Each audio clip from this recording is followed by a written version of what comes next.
踢波？係啊，二師兄，你當年嘅旋風地堂腿，如果攞嚟做後衛啊，我敢講句係毫無破綻啊嘛。咪係？你睇我依家咁樣，仲係旋風地堂腿咩？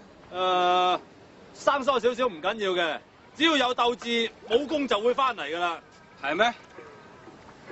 不過前排我見你仲倒緊屎㗎，點解好地地又轉做洗碗呢？點解？點解唔係你哋問啊？係我問啊！點解我老豆唔係李嘉誠啊？點解我生得咁靚仔，但係要甩頭髮？你哋兩個咁肉酸，但係冇甩頭髮。點解人哋細個時好書讀，而我細個時就俾個老坑逼住練咩爛鬼武功，練到依家喺呢度洗碗當死。阿二師兄，你冷靜啲啊！其實命運始終掌握自己手嘅。冷靜！如果唔夠冷靜啊，我就一刀斬成你兩個粉腸。冷靜！